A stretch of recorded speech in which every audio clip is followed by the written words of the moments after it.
Yo, good evening and welcome to the Big Daddy Liberty Show. It is a Wednesday evening, 7 p.m.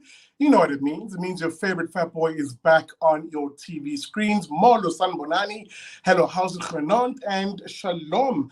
Welcome to it, guys. I'm going to give it just a single minute for people to hop onto the stream. Remember, if you're watching the show, make sure you hit that like button. And if you haven't subscribed yet, whether it's on Facebook or Twitter, or Facebook or YouTube, make sure you hit that subscribe button. And please share this video tonight, because I do think the topic that we're going to go into tonight is critically important, especially for you, the faith, flag, family, and freedom type South African who may be wondering how you can protect your savings and indeed your pension from what has ever increasingly become a rather predatory political elite in this country, a political elite who are openly talking the language of confiscating your wealth, whether it is your pension through their proposed policy of prescribed assets. That's the policy of using your pension money, for example, in pension funds to fund things like Eskom or even any other government program that's prescribed assets, or indeed expropriation without compensation. Now, as I say that, I'm sure some of you are wondering, expropriation without compensation, but that only goes after land. Some of you might be saying, and you'd be wrong if you made that assumption, because remember, Section 25 of the Constitution states that property, as defined in our Constitution, can be anything. It could be the very money in your wallet right now. It could be the phone that you're watching this very show by. Property is broadly defined, and when politicians start to talk the language of expropriation without compensation, you can bet your bottom dollar that anything and everything is in their crosshairs in terms of them targeting that for confiscating and really for stealing, basically, without compensating you. So, with that being said, let me get straight into the show because my guests are ready and waiting.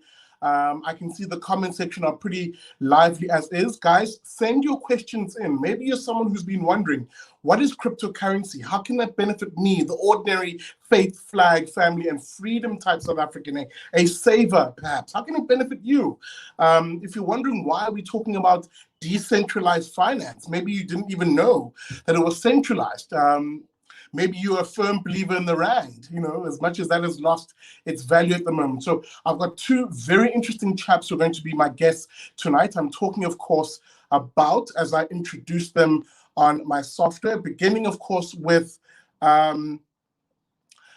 Chris Becker, who is, of course, an economist and the blockchain lead at major investment corp Investec.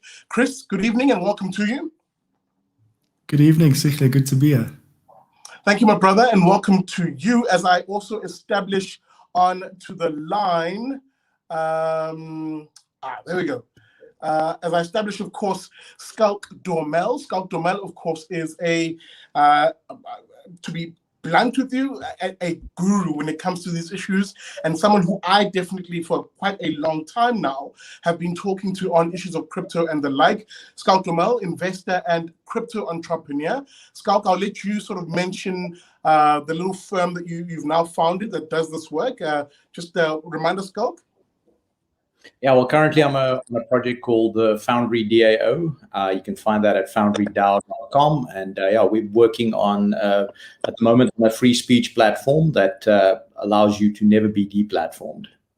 Absolutely. Hey, man, now you can see why these homies are on the show tonight. I must send the apologies of Dean Cannell. Dean is dealing with a personal family crisis. And as you guys know, I've always said family first. It is faith, flag, family, and freedom on the show. So, Dean, my thoughts are with you, homie. I'll keep you in my thoughts in that regard. Fellas, let's get straight into the conversation. There are people who are watching now and they're going, cryptocurrency. We've been hearing about this. What is this? Is this you pillaging some dead man's keep, like a crypt somewhere in order to get their money? Like, what is cryptocurrency? Chris, I'm going to look to you first for a definition. Cryptocurrency, without getting technical, is a form of digital money that's not controlled by any centralized intermediaries. In other words, you've got, for the first time ever, privately issued and governed electronic monies on the internet, which is revolutionary in the way that, at least for the last century, money's been governed and managed. You place faith and trust in a government and its central bank to issue and basically govern a currency. So that's centralized finance. Centralized finance is the paradigm of a currency has to be issued and governed by centralized intermediaries, typically governments. And what's happening in decentralized finance and cryptocurrencies like Bitcoin and Ethereum and the applications built on top of Ethereum is that you have a financial and currency system that's not governed by central intermediaries, but by the community who use it. So again, Schalk, if I come to you, it's electronic money. Absolutely. And I was about to say, Schalk, if I come to you, and Chris kind of raised the point, historically, us, laymen have always understood money as being the sole preserve in terms of its production and printing of the state in one way or other. And there's always some dark room, filled with cigar smoke, with supposedly the smartest finance gurus deciding, for example, how much money to print, what the interest rate should be, et cetera, et cetera. But when we begin to have this conversation about cryptocurrencies, as Chris said, it's money that's originated by ordinary people trading online, for example, and a decentralized form of finance, it almost removes the state, doesn't it? Yeah, that is the entire idea. All right, short answer. As usual, Schalk, you always get to the point. Guys, let me then ask you to chew on this issue, because can I add a comment on that? Yes, I was gonna. Yeah, sure, go, Chris. So it separates the state from money in the same way that the state was separated from the church some time ago. That's the idea. Absolutely. And so this money governs itself. It doesn't need a government. It's got a government that's in the software. It's built into the protocol. And so you don't need to rely on humans to govern it, in other words. And maybe let's speak about that, because there's always a lot of people who, sort of say, yeah, this stuff sounds like a Ponzi scheme, another way in which, ruthless people are, cheating people out of their money. There's no accountability, will be told, in the system. Chris, I must come to you on this, because you've explained this to me before. This notion that actually, no, there is a lot of accountability built into it. And it's the accountability of basically the users of the system, the blockchain, for instance. Can you just briefly take us through that before we just continue? No, look, without getting too technical, a cryptocurrency like Bitcoin is a technology system that's neutral. If you want to connect to it and use it, you need to know what you're doing. You need to at least have a reasonable amount of computer science skills and programming skills. And there are risks to doing that. But so typically what people do is they'll trust an intermediary in order to connect to a blockchain. So somebody who provides a wallet, a software wallet that sits on your phone, or a business that gives you the ability to sell rands to buy Bitcoin. In those instances, you're still trusting an intermediary in order to access the network. In many instances, it's quite easy to pull the wool over a newbie to Bitcoin's eyes. And recently there was a big scandal in SA where the business who was acting as an intermediary basically was perpetrating fraud, and they were stealing customer money. And so, there's a lot of that, obviously people need to be careful around who they trust in this space. Absolutely, and there's a lot of that around. Schalk, I'm going to come to you. There's a question on screen. I don't know if you can see it, from Darren James. Basically saying, guys, when will cryptocurrency actually be useful? There is no way where I can shop and effectively use this currency. Schalk, there is this weird fighting definitions to an extent. When people are saying, is cryptocurrency like Bitcoin like a share? You're investing in something which grows value, but it isn't an actual medium of transaction? Or is this meant to eventually become an actual currency that people can use? Do you want to just maybe contribute to that debate and discussion? Yeah, so the thing is, we use cryptocurrency. We specifically use a synthetic dollar called DAI on a daily basis. We pay our contractors in DAI. We accept payment in DAI. So I've always said that you can buy with cryptocurrency whatever you can negotiate for. It's a peer-to-peer currency. If the peer on the other side is willing to accept it, then you can do the exchange in that way.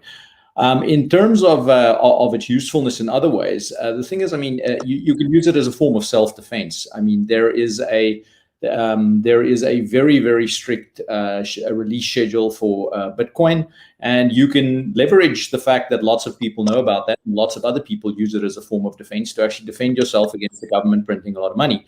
You know, ironically, the Americans seem to have gotten there before South Africa got there. The rand is still actually relatively well managed compared to the dollar now. The dollar is just in full-on print or go brr mode. So that's another use for it. It's protecting yourself against government malfeasance. And I mean, there's a lot of other uses for it as well. You can get exposure to synthetic assets where you might not actually be able to buy the underlying. There's all kinds of different, I mean, this is quite a technical thing I just said there, but there's all kinds of like other uses for cryptocurrency. The thing is, initially we thought that the first uses would be something like payments in stores and stuff like that. And I'm now of the opinion that'll be the last thing to fall. I think, there's this thing called Gresham's law that says bad money drives good money into hiding. And sort of that's what's happening now. The fiat is circulating and there are massive pools of accumulation for the good monies, for gold, silver, Bitcoin, Ethereum, a handful of other things. Guys, yes, Chris?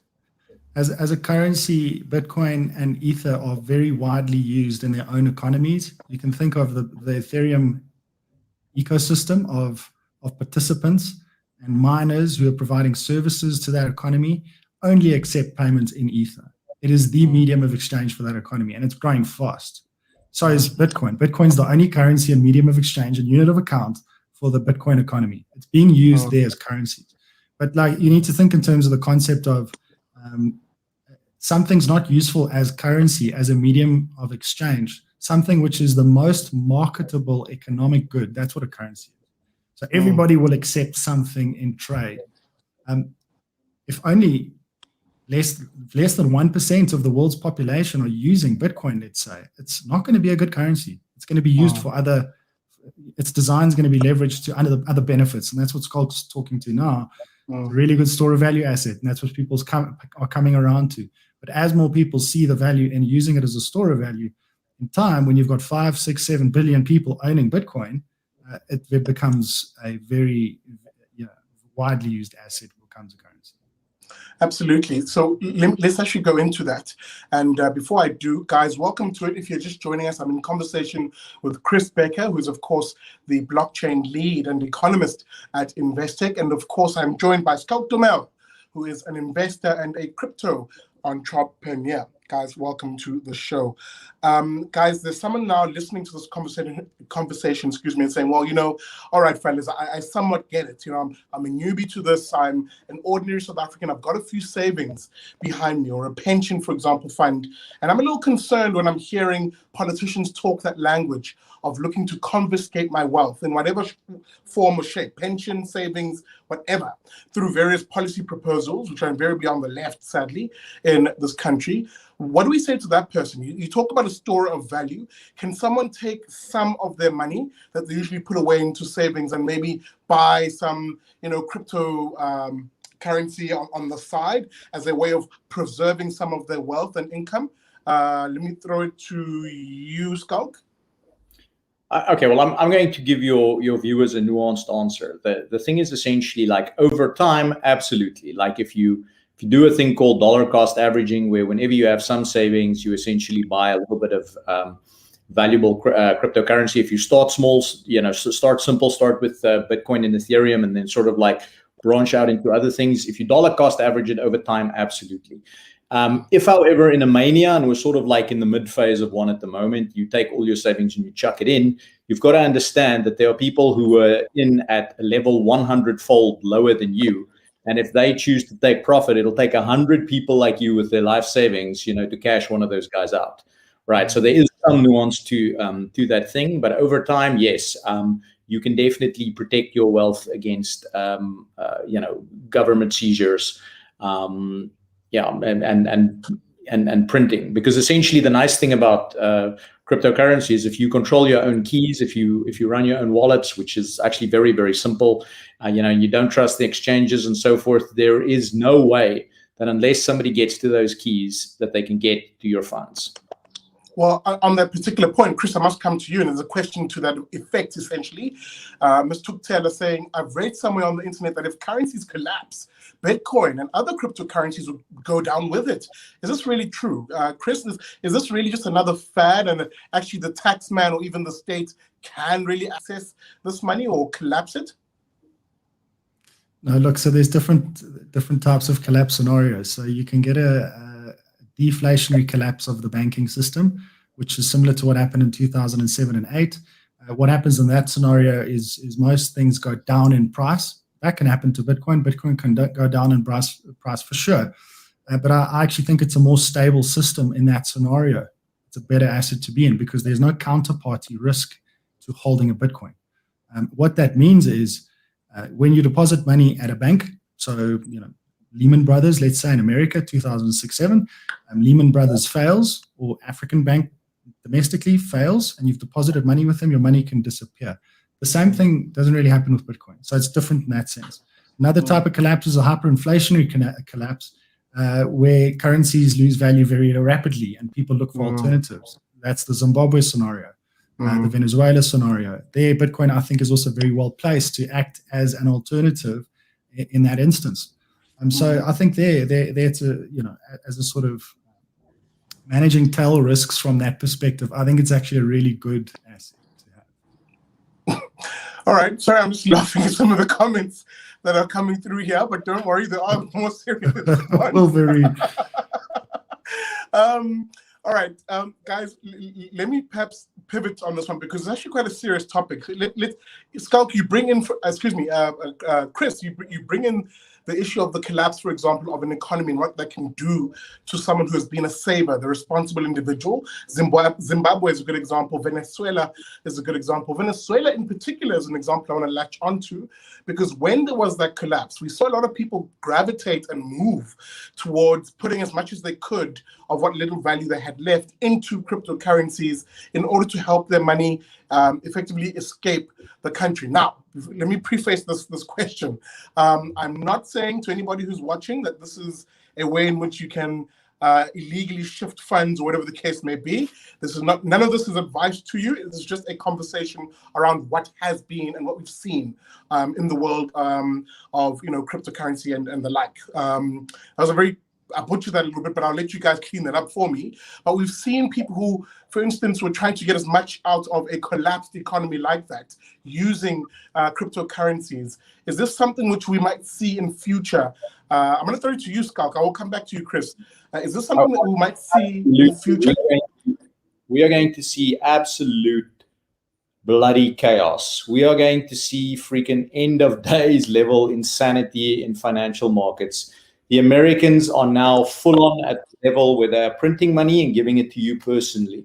Because, what did Elon say? Let me break it down for you. If we don't make stuff, there's no stuff. And the bottom line is money is only half of the equation. The other half is the production of it. And money is supposed to account for how we produce things, the whole complex structure in the background.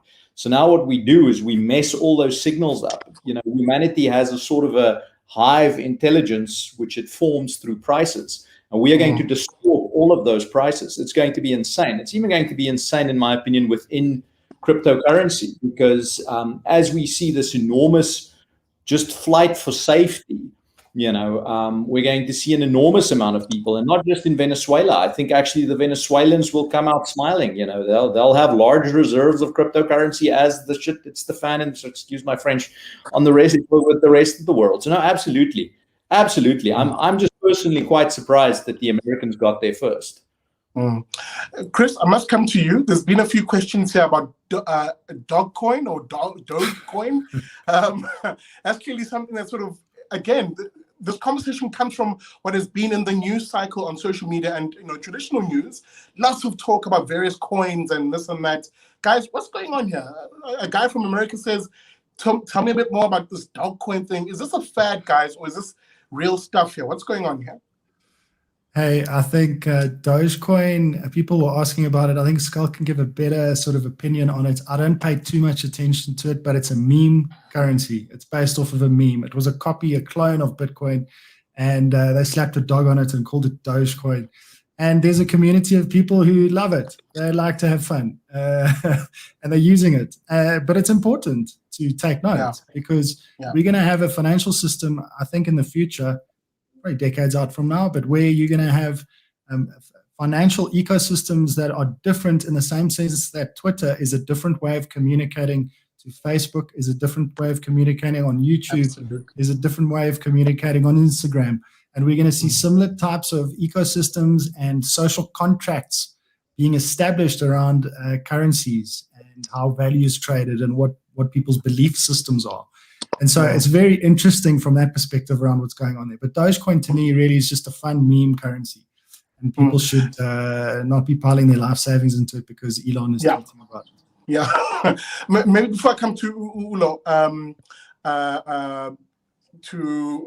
oh my goodness, what's happening? Because I'm thinking Nikki Lerm now, because that's the name I have in my mind. Is Investec looking at exploring into the crypto world soon? I did mention, Chris, that you're from Investec. Sorry, Schalk, I forgot your name. To answer the question, yes, I'm the explorer. I'm out there exploring, understanding what's going on, doing research and development, and we're also busy with some product development. So we are. Schalk, again, this notion of these various currencies now that are coming out. Look, there is a lot of funny, jest to it, but there's a serious undertone here, which is actually maybe even a good thing insofar as it's exposing this world to more and more people who knew nothing about it. The importance of that very quickly before I move to our last section, guys, as I look at time. How do you mean the importance of people exploring cryptocurrency? Yeah, and also looking at, for instance, for example, one of the comments was, look, I'm not going to throw all my eggs into one basket, said one of the comments earlier on, but of the little spare change that I have at the end of the month, I've been throwing some cash into Bitcoin, Ethereum, they said, into Dogecoin, they even sort of jested. Is this something that the ordinary person should be looking to doing as a saver in an economy like ours? I definitely think they should be doing it out of an educational standpoint. I mean, I read a book way back called Investing in Gold and Silver by a guy called Mike Maloney. And I mean, I purely read it. Well, I read it because I wanted to make some money off of silver, but it was a very, very interesting book. 2/3 of the book was monetary history. And I mean, the majority of people who've been in Bitcoin long term understand monetary history. They understand where money came from. They understand where it went sideways. They understand more critical things, for instance, like how at least half of the malfeasance of government is the fact that government can print money out of nothing and borrow it to themselves at zero interest. If we stop just that, half the government caused trouble, which most of the, which is it's a lot of the trouble evaporates. Just like that, it evaporates. And the thing is, whether or not you missed a bus earlier or now or whatever, the thing is, if you get involved with this stuff, it is very engrossing. It's got a mind worm quality to it. There's a reason why guys like, this is my favorite T-shirt. There's a reason for that. There's a reason for that because I really believe in where the vision's going, and it really once it grabs you, it's an incredibly educational thing to go on, and I really feel that those gold bugs from 12, 13 years ago who turned into the Bitcoin, the first wave of Bitcoin guys, I don't think I mean, I guess we hoped for it, but I don't think we realize the degree to which the planet is waking up to, we need a sound form of exchange, how we need good pricing mechanisms, how we need neutral systems to resolve our exchanges. Absolutely. Guys, you're watching the Big Daddy Liberty Show. I'm in conversation with Chris Becker, who is from Investec, and of course, Schalk Dormehl, an investor and crypto entrepreneur. Guys, I'm going to throw it straight to my viewers now, just in terms of their questions and the like. Yeah, Chris. I see Brendan says, if you invested 50K into Bitcoin at the beginning of 2013, you'd have like 200 million today. That's if you could hang on to it on the way up as well, hey? When was it that? It's not an easy thing to do. But I also want to say, we keep talking about this investment context, as if it's the only way to participate here. What we're talking about is bigger than just like speculative investments, storing savings. These are technologies that are organic. They've almost got a life of their own, and people need to get involved to understand what's going on. To give you a sense, Ethereum is this highly programmable monetary system. There are applications being built on Ethereum, banks without banks, exchanges without stock exchanges, asset managers and hedge funds that are automated programmatic hedge funds, which is kind of like RenCap in America, very sophisticated hedge fund. These things are being built. The opportunities for people to get involved and understand these new businesses and the business model and how it might change industries is like getting into the internet in the early 90s, to understand how the internet could change the business model for a retailer and media companies. That's what's going on here. The backbone and the tech is currently being used for financial services mostly. But where people feel constrained, perhaps in the South African economy and what's going on, and they can't find jobs and whatever, like start learning about what's going on here, because you can build a business from your garage, like Schalk and many other guys are doing, and they can access clients from anywhere on earth. Wherever people have an internet connection, they can become a client. So that's also an important way to think about this.